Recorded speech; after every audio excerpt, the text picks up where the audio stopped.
নবনির্বাচিত president Donald ট্রাম্পের সোমবারের অভিষেক অনুষ্ঠানটি এবার বেশ ভিন্ন হতে যাচ্ছে।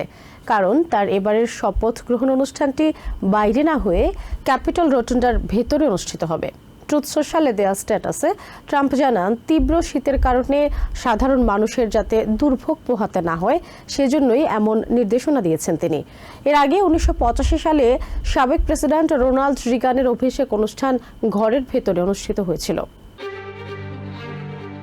শুক্রবার নিজের সামাজিক মাধ্যম ট্রুথ সোশ্যালে দেয়া এক স্ট্যাটাসে প্রেসিডেন্ট ইলেক্ট আগামী 20 জানুয়ারি প্রেসিডেন্ট হিসেবে দ্বিতীয় দফায় তার শপথ গ্রহণ নিয়ে উচ্ছ্বাস প্রকাশ করেন।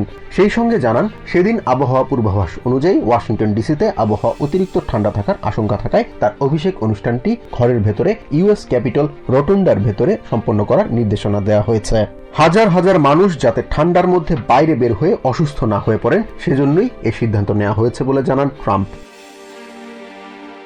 ট্রাম্প জানান, অভিষেক ভাষণ, প্রার্থনা এবং অন্যান্য ভাষণ ক্যাপিটল রোটুন্ডায় অনুষ্ঠিত হবে। তবে ক্যাপিটল 1 এরিনায় অনুষ্ঠানের সবগুলো অংশ লাইভ দেখার সুযোগ থাকবে।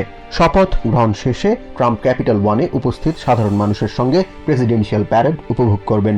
সাংবাদিক জন ব্রেসনান মনে করেন, Capitol 1 arena, White House, Capitol আর প্যারেড রুটের কাছাকাছি হওয়ায় হঠাৎ করে প্রেসিডেন্টের অভিষেক অনুষ্ঠানের ভেন্যু বদলে যাওয়ায় তেমন কোনো বাড়তি নিরাপত্তার ঝুঁকি থাকবে না। সাংবাদিক মলি বল মনে করেন, অনেক রকম প্রত্যয় আর পরিকল্পনা নিয়ে দ্বিতীয় মেয়াদে প্রেসিডেন্টের দায়িত্ব নিতে যাওয়া ট্রাম্পের জন্য আবহাওয়া বিরূপ পরিস্থিতি এই শিক্ষাই দেয় যে চাইলেও তিনি পরিস্থিতির কারণে অনেক কিছুই করতে পারবেন না। ওয়াশিংটন ডিসির ট্রাফিক বিশেষজ্ঞ লিন্ডসে ন্যান্স জানান, অভিষেক অনুষ্ঠানের সময় কোনো কোনো এলাকায় যানজট বেশি থাকবে। জাহান মিথুন, TVN 24 নিউজ ডেস্ক।